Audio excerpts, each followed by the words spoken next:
হাদিসের মধ্যে আছে আমাদের প্রিয় নবী সাল্লাল্লাহু আলাইহি ওয়াসাল্লাম 5 ওয়াক্ত নামাজের পরে নবীজি সাল্লাল্লাহু আলাইহি ওয়াসাল্লাম কিছু দোয়া করতেন কমন, মানে নিয়মিত প্রত্যেক নামাজের পর। এর মধ্যে এটাও তিনি দোয়া করতেন, আল্লাহুম্মা ইন্নী আউযু বিকা মিনাল আজিজি ওয়াল কাসাল।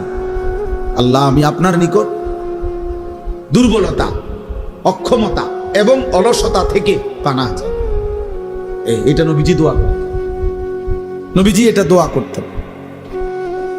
অর্থাৎ অলসতা থেকে মুক্তি চাই, নেক কাজে গরিমসি করা, অলসতা করা, এটা থেকে আল্লাহ নবী সাল্লাল্লাহু আলাইহি ওয়াসাল্লাম পানাহ চাইতেন।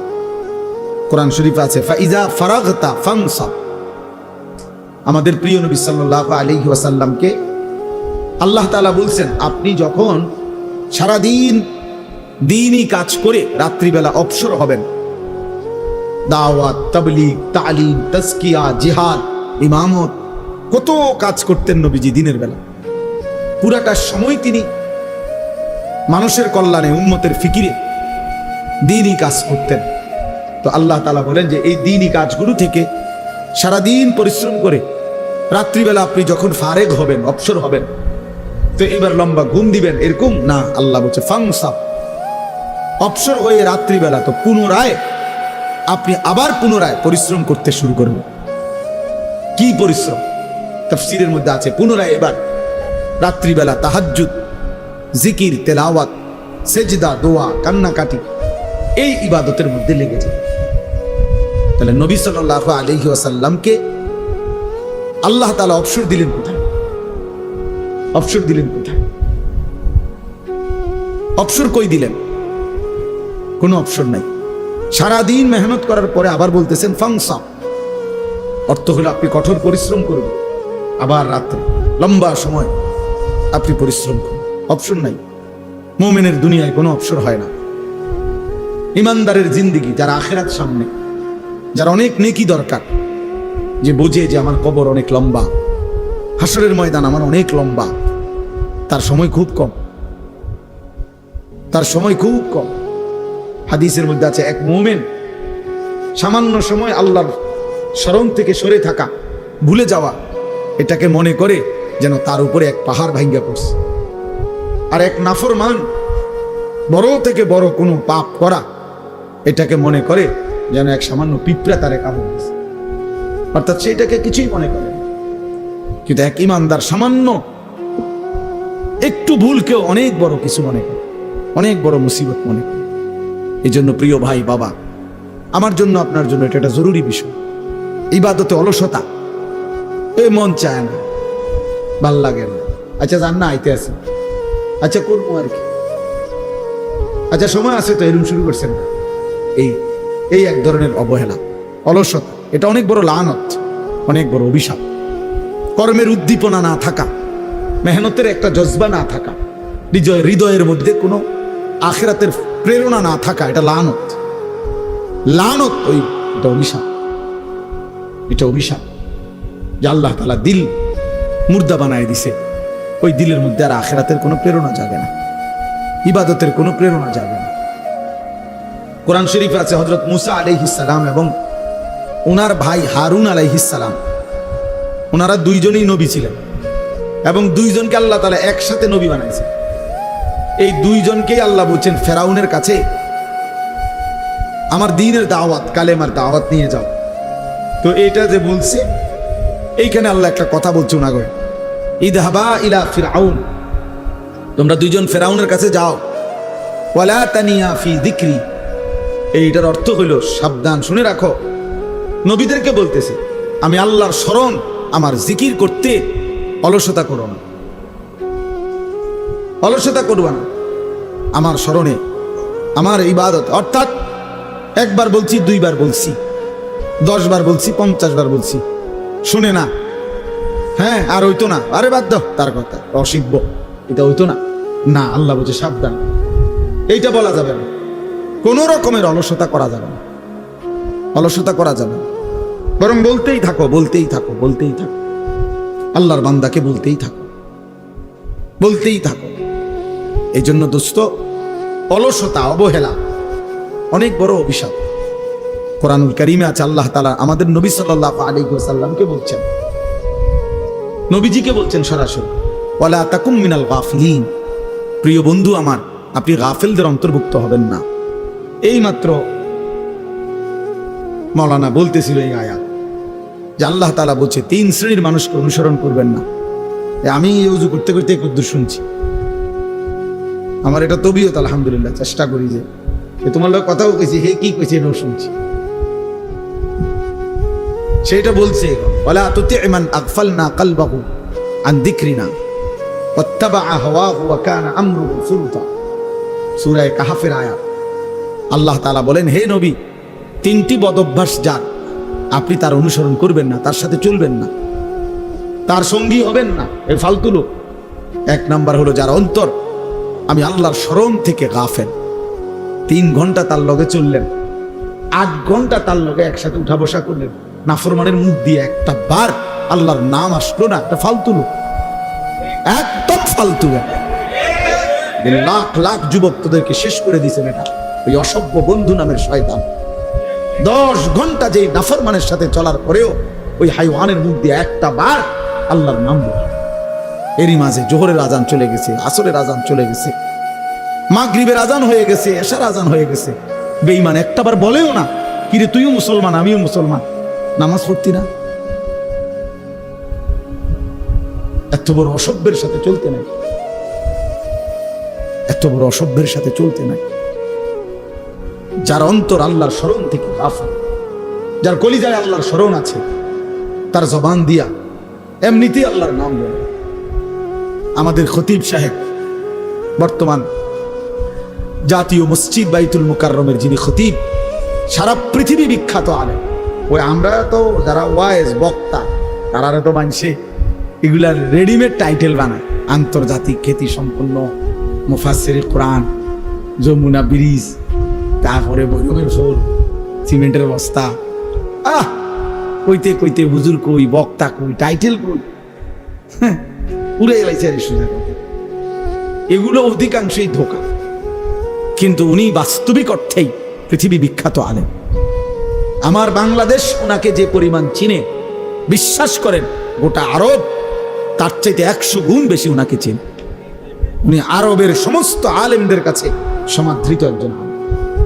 আরবের ইউনিভার্সিটিতে ওনার কিতাব, লিখিত আরবি কিতাব পড়ানো হয়, মোতালা হয়, গবেষণা হয়। এই বর্তমান যিনি খতিব সাহেব, এই সহজ সরল এই মানুষটি আমাদের কুমিল্লার গর্ব, মনোহরগঞ্জের সন্তান। আলহামদুলিল্লাহ, আলহামদুলিল্লাহ। এমন সোনার মানুষ, এমন আলোকিত মানুষ। তো এরকম বরকতময় একজন ব্যক্তিত্ব তিনি হযরত মাওলানা আব্দুল মালিক সাহেব। অনেকবার নিজের জীবনে এই কথাটা, যে আমি যে কথার প্রসঙ্গে বলতেছিলাম, হুজুরকে আমি অনেক দেখছি, বয়ান শুনছি। এই মনে করেন বসে আমি কুমিল্লা খিদমা হসপিটালে হুজুরকে দেখছি, ওয়াজ ছাড়াও এমনি, মানে ওনার আব্বা অসুস্থ ছিলেন, উনিও বড় আলেম ছিলেন। তো ওনার আব্বা দেখতে আসছে, হসপিটালে বসা, আব্বার শুশ্রূষা আমরাও বসছি। আবার মাহফিলে দেখছি, ওয়াজে দেখছি। এই ওনার এক দবিও দেখছি যে কথা বলতেছে বলতেছে, স্বাভাবিক কথা হোক আর ওয়াজ হোক, হঠাৎ 4 মিনিট 5 মিনিট 3 মিনিট পর পর একটু থেমে যায়, টাইম আবার নিজে নিজে বলে লা ইলাহা ইল্লাল্লাহ, লা ইলাহা, 2-3 বার লা ইলাহা ইল্লাল্লাহ পরে আবার ওয়াজ করে। মনে হয় যেন এইটা দিয়ে উনি নিঃশ্বাস ফেলে, জিকির দিয়ে দম ফেলে, জিকির দিয়ে। হ্যাঁ, আমি বহুবার দেখছি, বহুবার, যে ফাঁকে ফাঁকে হঠাৎ কথা বলতেছে কোন এক প্রসঙ্গ, কিন্তু মাঝখানে থাইমে গেছে, ব্রেক দিয়ে ফেলছে, দিয়েই কি করে কালেমা পড়ে, কয়েকবার পরে আবার কথা বলে। আবার হসপিটালেও দেখছি, ওই সময় তো ওয়াজ করে না, মানে ওনার আব্বারে দেখতে আসছে, এইখানেও এই তবিয়ত। তাহলে 24 ঘন্টা যার জিন্দিগি আল্লাহ তাআলার জিকির মোহাব্বত তার কলিজার মধ্যে, আল্লাহ তাআলা বলছেন তার সাথে চলবে। ওয়াত্তাবা'a হাওয়াহু, যে তার মনের চাহিদার অনুসরণ করে, তার মনে যা চায় তাই করে, তাই চলে, আল্লাহ বলেন এমন নাফরমানের সাথে চলবেন না। এটা একদম ফালতু। ওয়াকানা আমরুহু ফুরুতা, আর যার প্রত্যেক কাজই সীমা লঙ্ঘন, যাই করে আল্লাহর নাফরমানি শুধু করে না, বরং সীমা লঙ্ঘন করে।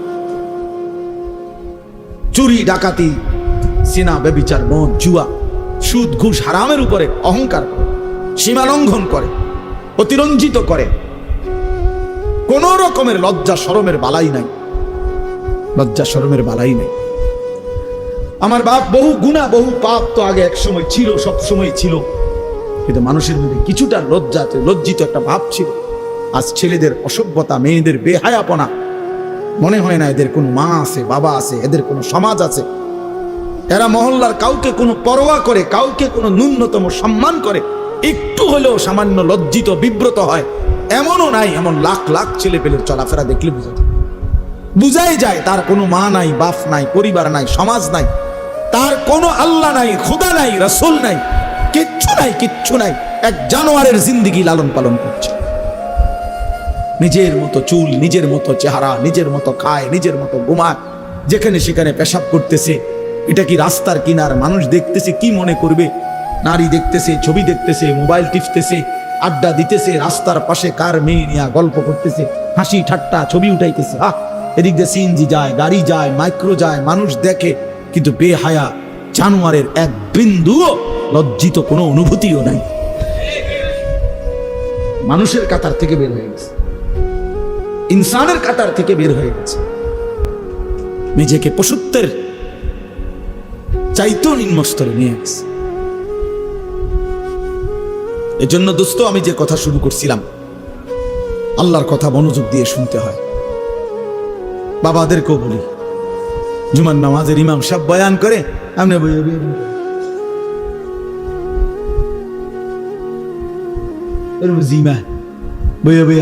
বর্ষি দিয়া মাছ ধরে।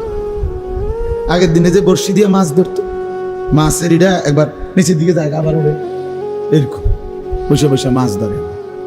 এই সমস্ত গাফেল মানুষ, এদের জীবনের পরিবর্তন হয় না। ওই যেমন আছে এমন, বয়স হয়ে গেছে 200 বছর, বিড়ি বুড়া বাঁকা হইয়া গেছে, এরপরও বিড়ি, এরপরও কথা কইলে আগ করলে গালি ছাড়া কথা বাইরে না। হ্যাঁ, টেলিভিশন না দেখলে রাতের ঘুম হয় না, অথচ বয়স হয়ে গেছে। হায়া হবে কখন? লজ্জা হবে কখন? আল্লাহ নবী সাল্লাল্লাহু আলাইহি ওয়াসাল্লাম বলেন, 1.25 লক্ষ নবীদের, সমস্ত নবীদের আমলে আসমানি এই সিদ্ধান্ত আল্লাহ পাকের পক্ষ থেকে, সব নবীদের আমলে এই ওয়াহী ছিল। মানে এই কথাটা যেটা আমি কইতেছি, নবীজি সাল্লাল্লাহু আলাইহি ওয়াসাল্লাম বলছেন, আল্লাহ তাআলা সমস্ত নবীদের আমলে এই কথাটার ওয়াহী ছিল। এটা এই সিদ্ধান্ত ছিল যে ইযা লাম তাস্তাহি ফাসনা মা শি'তা। এই কথাটা সকল আসমানি ওয়াহীতে, সব যুগের কথা এটা, যে যার হায়া নাই সে যা ইচ্ছা তাই করে, যার লজ্জা নেই, যার লজ্জা নেই। নিজে যেহেতু লুঙ্গি দিয়া মুখ ঢেকে লাইছে, এবার নিজে নিজে আমি কাউরে দেখি না। আরে তুই তো দেখোস না, কিন্তু মানুষ তো তোর নিচটা দেখে না, হেঁটে আমি কাউরে দেখি না। আরে তোমার তুই দেখোস না, এটা তো আমিও বুঝছি, কিন্তু মানুষে যে দেখে, মানুষে দেখলে কি, আমি তো দেখি না। নিজে কি ডেকে লাইছে, বুঝেন নাই কথাটা? লুঙ্গি আলগি দিয়ে মুখ ডেকে লাইছে। এবার নিচটা মানুষ দেখলে কি, মানুষ দেখলে মানুষ, আমি তো দেখি না। আল্লাহ আমাদেরকে বুঝ দান করে।